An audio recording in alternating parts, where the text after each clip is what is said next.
Hi friends, இப்போ நம்ம fringes birds எப்படி ஈஸியாக ப்ரீட் பண்ணுறதுன்னு பார்க்க போகிறோம். அதுக்கு முன்னாடி நம்ம சேனலுக்கு நீங்கள் புதுசாக இருந்தால் நம்ம சேனலை சப்ஸ்கிரைப் பண்ணிக்கோங்க. அப்படியே பக்கத்தில் வர பெல் ஐக்கானையும் கிளிக் பண்ணிக்கோங்க. நம்ம பார்க்குற இடத்துல தான் ஃப்ரின்ச்சஸ் பேர்ட்ஸ் எல்லாம் நான் வச்சுருக்கேன். நம்மக்கிட்ட 40 ஃப்ரின்ச்சஸ் பேர்ஸ் இருக்குது மொத்தம். அது ஒன்றும் தனித்தனி பேராக பிரித்து வச்சுருக்கேன். 40 கூண்டில் 40 பேர் வச்சுருக்கேன். ஒரு கூண்டு எக்ஸ்ட்ரா ஒன்று வச்சுருப்போம். எப்பயுமே சரியில்லாமல் இருக்கிறதோ இல்லை மொத்தமாக குஞ்சு பொரிச்சு நிறையா இருந்ததுன்னா அதனால் நம்ம எல்லாத்தையும் ஒரே கூண்டில் போட்டு வைப்போம். அதனால் ஒரு எக்ஸ்ட்ரா ஒரு கூண்டு வச்சுருப்பேன். இங்கே பார்க்குற கூண்டு எல்லாமே நாமளே மேக் பண்ணது தான். அடுத்தது பார்த்திங்கன்னா, இந்த ஃப்ரின்ச்சஸ் பேர்ட்ஸ் நம்ம ஒரு 2 இயர்ஸாக வளர்த்துன்னு வரோம். இது வரைக்கும் எதுவும் ப்ராப்ளம் இல்லை, நல்லாவே தான் போயின்னு இருக்குது. பார்த்திங்கன்னா ஃப்ரின்ச்சஸ் பேர்ட்ஸுக்கு அதிகமாக ஃபுட்டு செலவு இருக்காது. ஸோ அதனால தான் இந்த பேர்ட்ஸை நம்ம சூஸ் பண்ணது. மோஸ்ட்லி அதிகமான பேர் ஃப்ரின்ச்சஸ் தான் வச்சுருக்கோம். நாம் வேறு ஏதாவது பேர்ட்ஸ் பார்த்திங்கன்னா ஃபுட்டு கொஞ்சம் அதிகமாக செலவாகும். இதில் அந்தளவுக்கு ப்ராப்ளம் எதுவும் இல்லை. பார்த்திங்கன்னா இந்த பேர் பார்த்திங்கன்னா என்கிட்ட இருக்கிறது பெஸ்ட்டு பேர். கொஞ்சம் எப்பயுமே பர்ஃபெக்டாக 4 குஞ்சுலேருந்து 5 குஞ்சு வரையும் கரெக்டாக பிடிச்சிரும். ஃபுட்டெலாம் கூண்டுலாம் க்ளீன் பண்ணி விட்டாச்சு. இப்போ அடுத்த கூண்டு கட்டுறது ரெடி பண்ணுது. அது பார்த்திங்கன்னா இதுவும் பெஸ்ட்டு பேர் தான் என்கிட்ட இருக்கிறதுல. ஒரு 6-7 பேர் என்கிட்ட பெஸ்ட்டு பேராக இருந்தது. அதனால தான் இவ்வளோ ப்ரீட் பண்ணது. ப்ளஸ் இது இல்லாமல் சேல் பண்ணியிருக்கோம்.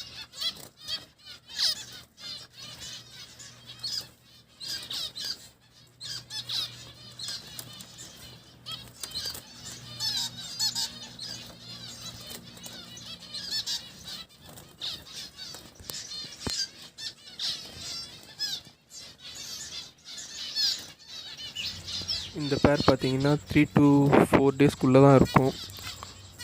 ஏற்கனவே வீடியோ போட்டிருந்தேன். இந்த பேரில் எக் இருந்தது. இப்போ பார்த்திங்கன்னா குஞ்சு பொரிச்சிருக்கு. 3 குஞ்சு பொரிச்சிருக்கு.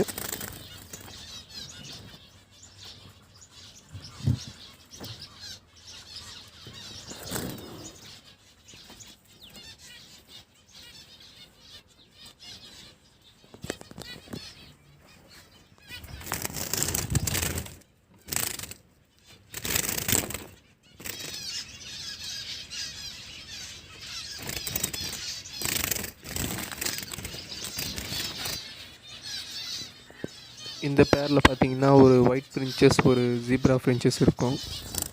இது பார்த்திங்கன்னா கலர் வேரியேஷன் சேஞ்ச் ஆகிறதுக்காக அந்தமாரி ஒரு பேர் ஆக்கியிருக்கோம். ஜீப்ராவே 2 போட்டால் ஒரே சேம் டிசைனில் தான் வரும். ஸோ நம்ம ஒயிட் ஒன்று, ஜீப்ரா ஃப்ரின்ச்சஸ் ஒன்று அப்படி போட்டால் நம்ம கலர் சேஞ்சஸ் இருக்கும். கொஞ்சம் டுவல் கலரில் வரும். அது கொஞ்சம் நம்ம பார்க்குறது லுக்கு நல்லாயிருக்கும். ஸோ அதனால் இந்தமாரி போடுறது. இந்த குட்டீஸ் பார்த்திங்கன்னா நேற்று எக் இருந்தது. இன்றைக்கி பார்த்திங்கன்னா குட்டி ரிலீஸ் ஆகிடுச்சின்னு தான் நினைக்கிறேன். 3 குட்டி இருக்குது உள்ளே குஞ்சு. மேபி நாளைக்கு ஏதாவது வர வாய்ப்பு இருக்குது. மொத்தம் 4 முட்டை இருந்தது உள்ளே. இவங்களும் நல்லா பெஸ்ட்டாக இருப்பாங்க. மல்டி கலருக்காக தான் போட்டிருந்தது. பார்த்திங்கன்னா ஒரு 15 டேஸ் கிட்ட ஆகுது. நல்லா இம்ப்ரூவ்மெண்ட் இருக்குது. இந்த வீடியோ உங்களுக்கு பிடிச்சிருந்தா லைக் பண்ணுங்கள், ஷேர் பண்ணுங்கள், கமெண்ட் பண்ணுங்கள். மறக்காமல் பேர்ட்ஸ் ஸ்பெஷலிஸ்ட் சேனலை சப்ஸ்கிரைப் பண்ணுங்கள்.